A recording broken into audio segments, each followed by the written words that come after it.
जवेरिया बताइएगा, 14 अगस्त का दिन, तजदीद अहद वफा का दिन, बकौल अरशद शरीफ और पाकिस्तान से वफा का दिन, कितना महसूस कर रही हैं आज अरशद शरीफ को? और एक बड़ा कदम जो कि आपने पाकिस्तान की रवायत को एक अलग रवश इख्तियार की है, उसने एक पौधा लगा के आज। मैं सोच रही थी कि बीइंग अ विडो या बीइंग अ विक्टिम मैं मनाऊं या नहीं मनाऊं, लेकिन फिर मैं अब मना रही हूँ क्योंकि अरशद बहुत मोहब्बत करता था इस मुल्क से। तो इसलिए मैं जो हूँ वो आज ये आज़ादी, जो कि हम पूरी तरह भी आज़ाद नहीं हुए, तो सेलिब्रेट कर रही हूँ। और मैं अपने तमाम हमवतनों के लिए नेक तमन्नाएँ जो हैं वो दे रही हूँ कि या अल्लाह ताला उनमें से किसी की ज़िंदगी में गम ना आए, उनका मुस्तकबिल, उनकी नई नस्लों का मुस्तकबिल बहुत ताबनाक हो। मेरे पास तो कुछ भी नहीं है, ना औलाद है ना शौहर है, लेकिन मेरे पास सिर्फ एक जज्बा है और मेरे पास एक उम्मीद है कि आई एम होपफुल कि इस मुल्क के हालात बहुत जल्द अच्छी सिमत में बदलेंगे और यहाँ पर अच्छे और नेक हुक्मरान आ जाएंगे और फिर हमारे मुल्क को भी जो है वो सुपर पावर बनने से कोई नहीं रोक सकता। अच्छा मैम, ये बताइएगा कि 14 अगस्त स्पेशली अरशद भाई की बात करते हैं, अरशद शरीफ कैसे मनाया करते थे? वो पाकिस्तान से मोहब्बत करने वाले लोगों में से टॉप पे थे। कैसी एक मोहब्बत होती थी और जज्बा कैसा होता था उनका 14 अगस्त के दिन? बहुत गुनगुनाते थे और मुझे भी सुनाते थे, ऊँची ऊँची फुल वॉल्यूम कर देते थे, खासतौर पे जो कौमी नगमे होते थे या पेट्रियाटिक सॉन्ग्स, बिल्ली नगमे जो होते हैं। और मुझे कहते थे कि ग्रीन ज़रूर पहना करो, खुश होते थे, ज़रूर ये देखते थे कि फ्लैग्स लग गई हैं, झंडियाँ लग गई हैं और छोटी छोटी चीज़ों का इस तरह एहतमाम करते थे। और मुझे कहते थे कि घर में दावत ज़रूर करो, हम एक स्पेशल ग्रीन सा केक भी हमेशा काटते थे, तो बहुत खुशी के साथ ये दिन मनाते थे और नगमे बहुत गुनगुनाते थे। अच्छा मैम, इतनी मोहब्बत करने वाले, इतने बेलौस मोहब्बत करने वाले सहाफ़ी, इतना बड़ा नाम अरशद शरीफ, और एक ऐसे इंसान जो पाकिस्तान की मट्टी ज़रे ज़रे से इतनी मोहब्बत रखता था, उस पर जब पाकिस्तान के ताले बंद हुए, दरवाजे बंद किए गए, कैसा महसूस होगा? किसी को भी ऐसा फील नहीं कराना चाहिए कि वो अपने ही मुल्क में जो है वो अपने आप को स्ट्रेंजर महसूस करना शुरू कर दे या तकलीफ़ महसूस शुरू कर दे। आज़ादी बहुत मुश्किलों से हमारे बड़ों ने हासिल की थी। इस आज़ादी की नेमत की जो है वो कदर करें और जहाँ पर रहने वाले लोग, हम क्योंकि समझे उनकी 3rd और 4th जनरेशन है जिन्होंने पाकिस्तान बनाया था, तो उनके ऊपर ज़मीन तंग ना करें क्योंकि इसमें हमारा भी उतना ही हिस्सा है जितना दीगर लोगों का हिस्सा है। तो अशराफिया अपने आप को मुल्क का मालिक ना समझा करें, वो मुल्क के आवाम के जो हैं नौकर हैं और वो उसी तरीके से बिहेव किया करें क्योंकि हम जो टैक्स पेयर, हम जो तनख्वाहें देते हैं उसकी वजह से ये निज़ाम सारा मुल्क का चलता है। तो अपने आप को हमारे सर पे हाकिम बना के ना बैठा दिया करें। आप लोग हमारे लिए हुक्मरानी जो करने आए हैं तो आप अल्लाह को और वोटर्स को और आइन को जवाब दें। तो मुतलकुल अनानी को ख़त्म किया जाए, ये जो वन मैन शो है इसको ख़त्म किया जाए और किसी शख्स के साथ भी ये सलूक नहीं करना चाहिए जो कि मुहब्बे वतन अरशद शरीफ के साथ किया। अच्छा, अभी आपने जो बताया कि आप अकेली हैं इस वक्त, ना आपकी औलाद है ना ही अरशद शरीफ हैं, इसके बावजूद आपने केस जीत लिया कीनिया से, उस पर क्या कहेंगे? पाकिस्तानियों को क्या कहेंगे? और जो उसमें किन लोगों ने आपको सपोर्ट, आपने केस जीत लिया कीनिया से, उस पर क्या कहेंगे? पाकिस्तानियों को क्या कहेंगे? और जो उसमें किन लोगों ने आपको सपोर्ट किया और साथ दिया? पाकिस्तानी मुझसे बहुत मोहब्बत करते हैं, मुझे बहुत इज़्ज़त भी देती हैं। मैं कहीं भी जाती हूँ, अगर मास्क ना पहना हो तो बहुत ज़्यादा वालेहाना तौर पर जो है वो मेरा इस्तकबाल जो है वो शहीद की बेवा के तौर पर जो है वो किया जाता है। तो अरशद की तवज्जुह से ये मोहब्बत और इज़्ज़त जो है वो मुझे मिल रही है। तो पाकिस्तानी अवाम से मुझे कोई गिला नहीं है किसी किस्म का भी, ये मेरा वतन है, ये मेरे हम वतन है, मुझे इनसे बहुत मोहब्बत है। लेकिन केस की लड़ाई में मैं तकरीबन अकेली थी, लेकिन अल्लाह का साथ था और कुरान का साथ था, तो इसकी बदौलत मैं केस जीत गई।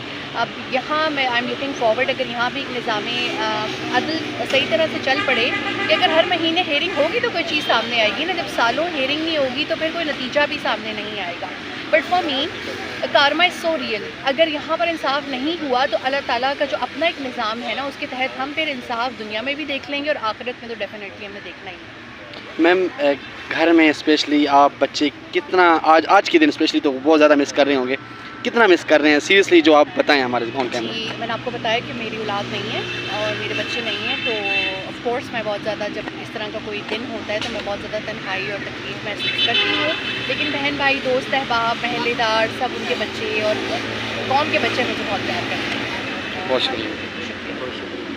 14 अगस्त के हवाले से आज यहाँ पे आज अरशद शरीफ के जो एक गाही मुहिम थी, जो एक इन्वायरमेंट को चेंज करने के लिए जो एक पौधा लगाने की मुहिम में आज वहाँ पे आज आई हैं, क्या कहेंगी, क्या जज्बात है 14 अगस्त को लेके, आज़ादी को लेके? जी, सबसे पहले तो मैं पूरे पाकिस्तानियों को, तमाम पाकिस्तानियों को, अपनी बहनों को, भाइयों को, बुज़ुर्गों को, बच्चों को जश्न आज़ादी की मुबारक देना चाहती हूँ। सबको बहुत बहुत जश्न आज़ादी मुबारक। उसके बाद दूसरी बात ये है कि ایک تو ارشد شریف کی سیکریفائس اور اس کے ساتھ ساتھ جو ہے ہمارے فیوچر کے لیے جو پلانٹیشن ہے دونوں ایک بہت بڑا کاز ہے اٹ ان سیلف. تو میں اس لیے سولیڈیرٹی کے لیے جویریہ صاحبہ کے پاس آئی تھی. اور دوسری اس سے جو آج کل آپ کو پتہ ہے پاکستان بہت زیادہ کلائمیٹ چینج کا وہ بیئر کر رہا ہے, لہٰذا جو پلانٹیشن ہے اس بار میں نے دیکھا ہے کہ اکراس پاکستان بہت زیادہ لوگوں نے خود سیلف ہیلپ کے ذریعے ایک جذبے کے طور پر جگہ جگہ جو ہے یہ اپنے گھروں میں بچوں کو پودے لگائے. یہ ایک بہت اچھی بات ہے. بہت شکریہ میم, تھینک یو سو مچ. سر احمد فراز صاحب بتائیے گا, آج تجدید عہد وفا کا دن ہے, 14 اگست کا دن ہے, کیا جذبات ہیں سر ملک پاکستان کے لیے؟ دیکھیے جی, یہ جو 14 اگست ہے یہ ایک بہت عجیب حالات اور عجیب انسرجنسی کے دور میں منایا جا رہا ہے. اور اس میں مجھے خوشی یہ ہے کہ جویریہ صدیق صاحبہ نے جو ہے وہ ارشد شریف صاحب سے مانون کے اس دن کو اور پلانٹیشن کے لیے یہ کیمپین کی.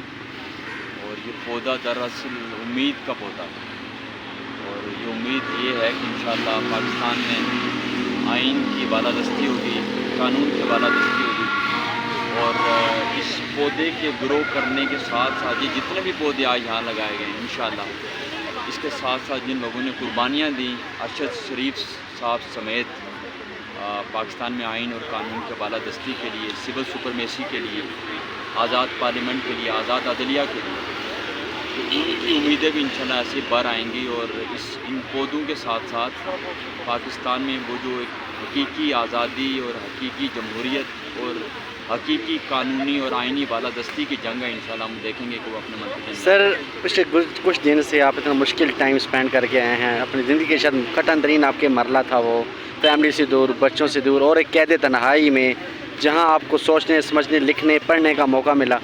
سر کیا سمجھتے ہیں حقیقی آزادی اس ملک کو کتنی ضروری ہے, اور لگتا ہے آپ کو ہم حقیقی طور پہ آزاد ہیں بحیثیت قوم, بحیثیت پاکستانی؟ آزادی پہ تو مجھے نثار ناسک کا ایک شعر یاد آ رہا ہے کہ ہم کو آزادی ملی بھی تو کچھ ایسے ناسک جیسے کمرے سے کوئی صحن میں پنجرہ رکھ دے. تو ہم نے تو 77 ایئرس سے یہی آزادی دیکھی پاکستان کے اندر, لیکن ظاہر پاکستان اب بدل گیا ہے. ایک بہت زیادہ شعوری آبیاری اور شعوری بیداری ہے لوگوں کے اندر, اور انشاءاللہ یہ ایک منطقی کسی نتیجے تک پہنچے گی یہ بیداری, اور ضرور دیکھیں گے ظلم اور جبر اور فسطائیت کا اس کی ایک عمر ہوتی ہے. اور پاکستان میں یہ ساری جو غیر قانونی, غیر آئینی اور غیر پارلیمانی اور غیر انسانی جتنی بھی روشیں ہیں یہ اپنے انجام کو پہنچنے والی ہیں انشاءاللہ. پاکستان بدل گیا ہے, بس یہ آخری جھٹکے ہیں, پاکستان بدل گیا. سر اس دن کے حوالے سے کوئی ایک دو چار اشعار جو آپ... میری ایک نظم ہے اس دن کے حوالے سے. اترے ہوئے چہروں تمہیں آزادی مبارک, اجڑے ہوئے لوگوں تمہیں آزادی مبارک, ٹوٹے ہوئے خوابوں کو کھلونے ہی سمجھ لو, روتے ہوئے بچوں تمہیں آزادی مبارک. اب خوش ہو کہ ہر دل میں ہے نفرت کے علاؤ, اے دین فروش ہو تمہیں آزادی مبارک. اکھڑی ہوئی نیندوں میری چھاتی سے لگو آج, جھلسے ہوئے خوابوں تمہیں آزادی مبارک. بہت شکریہ احمد بھائی.